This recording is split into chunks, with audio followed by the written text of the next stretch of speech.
మంచు ఫ్యామిలీ వ్యవహారం రచ్చకెక్కింది. మోహన్ బాబు, మనోజ్ పై ఒకరికొకరు దాడి చేసుకున్నారు. ఒకరిపై ఒకరు పోలీసులకు ఫిర్యాదు చేసుకున్నారు. తాజాగా మనోజ్ జల్లాపల్లిలోని మంచు టౌన్ కు చేరుకున్నారు. మంచు మనోజ్ దంపతులు. మంచు మనోజ్ వాహనాన్ని గేటు దగ్గరే బౌన్సర్లు ఆపేశారు. అనంతరం లోపలికి వెళ్లిన మీడియాపై మోహన్ బాబు దాడి చేశారు. మనోజ్ గేట్లు తీసుకుంటూ మంచు టౌన్ లోనికి వెళ్లారు. మనోజ్ పై మోహన్ బాబు బౌన్సర్లు దాడి చేశారు. ఈ కార్యక్రమంలో మోహన్ బాబు వాయిస్ ఇప్పుడు బయటకు వచ్చింది. మనోజ్ కు వార్నింగ్ ఇస్తూ మోహన్ బాబు ఓ వాయిస్ ను రిలీజ్ చేశారు.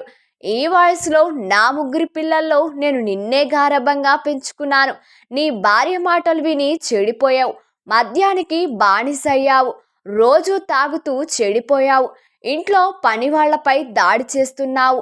చిన్నవాళ్లను ఎందుకు కొడుతున్నావు? నా విద్యా సంస్థలపై ఎందుకు పడ్డావు? అందరినీ కొట్టడానికి వస్తున్నావు. మీ అన్నను కొట్టడానికి వస్తావా? మీ అన్నను చంపాలని చూస్తావా? నువ్వు నా పరువు తీశావు. నా ఇంట్లో అడుగు పెట్టే అర్హత నీకు లేదు.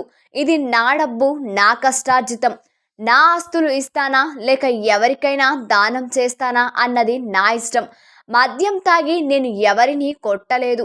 నేను ప్రజలకు అన్యాయం చేయలేదు. మీ అమ్మ నీ వల్ల హాస్పిటల్లో చేరిందిరా. నేను మీ అమ్మ ఏడుస్తున్నాంరా.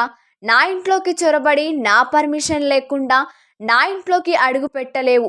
నా మీద పోలీసులకు ఫిర్యాదు చేశావు. రేపో ఎల్లుండో మీ అమ్మను పిలిపించి నీ బిడ్డను తీసుకొచ్చి నీకు అప్పగిస్తాను.